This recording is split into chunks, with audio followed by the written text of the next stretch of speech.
નમસ્કાર, આપ જોઈ રહ્યા છો વીએમજી ન્યૂઝ અમદાવાદ। વાઘોડિયા જીઆઈડીસીમાં બપોરે આગ લાગવાની ઘટના બનવા પામી હતી। વેસ્ટ કચરાના ડમ્પિંગ સ્ટેશનમાં આગ લાગવાની ઘટના પામી હતી, ત્યારે એલએનજી ગેસ કંપનીની બાજુમાં આવેલું ડમ્પિંગ સ્ટેશનમાં ફાયરની ઘટના બની છે। ત્યારે વડોદરા ફાયર ફાઇટરની ટીમ પહોંચી છે। પારુલ યુનિવર્સિટીની ફાયર ટીમ પણ ઘટના સ્થળે પહોંચી છે, ત્યારે ગેલ ઇન્ડિયા લિમિટેડની ફાયર ટીમ પણ મદદ લેવાઈ છે। 3 જેટલા ફાયર ફાઇટર ઘટના સ્થળે પહોંચી આગ પર કાબૂ મેળવવાના પ્રયત્નો હાથ ધર્યા હતા, સાથે 2 જેટલા ટ્રેક્ટર અને ટેન્કરની પણ મદદ લેવાઈ હતી। ત્યારે જીઆઈડીસીમાં આવેલ કચરાનું ડમ્પિંગ સ્ટેશન કાયદેસર છે કે શું, કે પછી ગેરકાયદેસર છે, આ તપાસનો વિષય બનવા પામ્યો હતો। વાઘોડિયા જીઆઈડીસીનો વેસ્ટ કચરો ડમ્પિંગ સ્ટેશનમાં નાખવામાં આવેલ છે, તો વાઘોડિયા જીઆઈડીસીના લગતા વળગતા અધિકારીઓ આ આગના બનાવમાં મીડિયાને માહિતી આપવા દૂર કેમ રહ્યા હતા, તે બાબતે ચિંતાનો વિષય છે। મામલતદાર કક્ષાના અધિકારીઓ પણ ઘટના સ્થળે પહોંચ્યા હતા।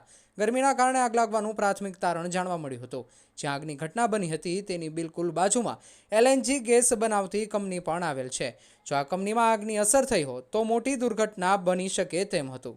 રિપોર્ટર શૈલેન્દ્ર પ્રજાપતિ સાથે Prakash Bariya, Waghodia. Waghodia GIDC plot number 1432 માં અમને ફાયરનો કોલ મળ્યો હતો।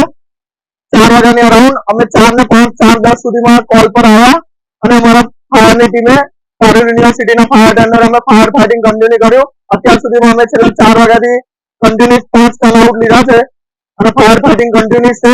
બાજુમાં જે એલએનજી એક્સટેન કંપની છે એની બાજુમાં જે પ્લોટ નંબર 1432 છે તેમાં કચરાનો ઢગલો હતો, તેમાં ફાયર થયું છે અને હજુ બી હાલ કન્ટિન્યુઅસ 2 કલાકથી ફાયર ફાઇટિંગ ચાલુ છે। હાલ સર કંટ્રોલમાં છે પરિસ્થિતિ।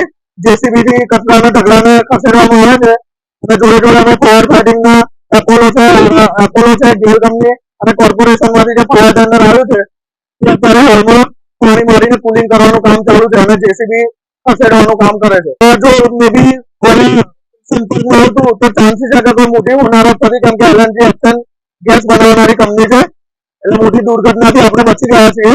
હાલ પરિસ્થિતિ કંટ્રોલમાં છે। મારું નામ Utpal Patel, fire and safety officer at Parul university.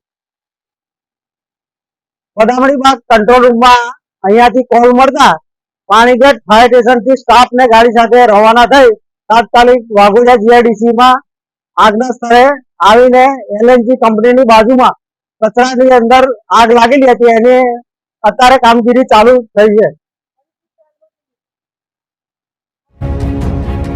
અત્યારે કુલિંગ ચાલુ છે, એમ તો આગ તો ઓલાઈ ગઈ છે પણ કુલિંગ બધું ચાલુ છે। વિધિન 2.5-3 કલાક જેવા થવા આવ્યા। Ajay Rathwa, Panigadh fire station, Ajay Rathwa.